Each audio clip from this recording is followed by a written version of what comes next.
আসসালামু আলাইকুম। আজকে আমি চাউমিন রান্না করেছি। তো আমার চাউমিনটা রান্না শেষে দেখতে এরকম হয়েছে।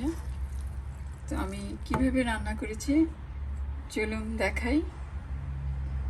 এখানে আমি নিয়ে নিয়েছি চাউমিনের জন্য চিকেন, আর এখানে নিয়ে নিচ্ছি চিংড়ি মাছ।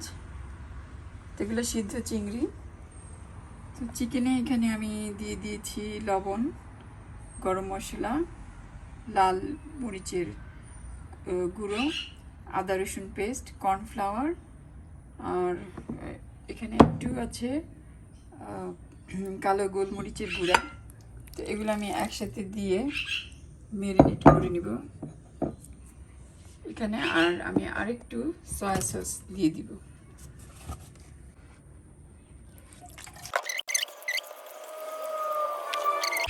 এখানে আমি নুডলস সিদ্ধ করে রেখেছি।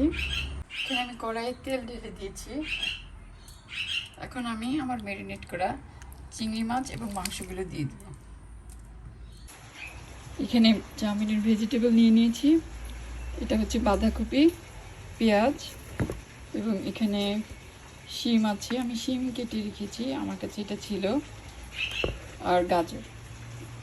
আমার কাছে ক্যাপসিকাম নেই, তো আপাতত আমি এই ভেজিটেবলগুলো দিয়েই বানিয়ে নিব ইনশাল্লাহ। এখানে চিকেন আর রংটা প্রায় ভাজা হয়ে এসেছে।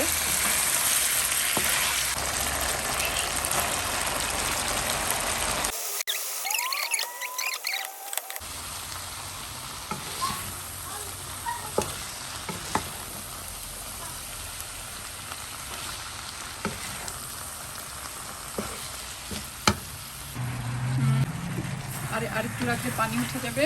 তো আমি এখন নুডলসগুলো দিয়ে দিই। এখানে টেস্টিং সল্ট আমি নুডলসটা দিয়ে দিয়েছি, এবং নুডলসের সাথে একটু টেস্টিং সল্ট এবং সয়া সস দিয়ে দিয়েছি।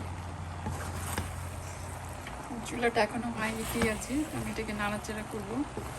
আমি এখানে একটু চিলি সস দিয়ে দিব, যদি আপনাদের কাছে চিলি সস থাকে। এটা হচ্ছে হট চিলি সস।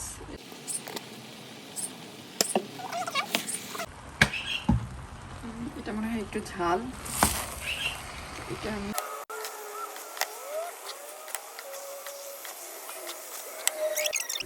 তো রান্না শেষে চাউমিনটা যে এরকম দেখা যাচ্ছে এখন। তো আমি এটা এখন সার্ভ করে দিব। আমার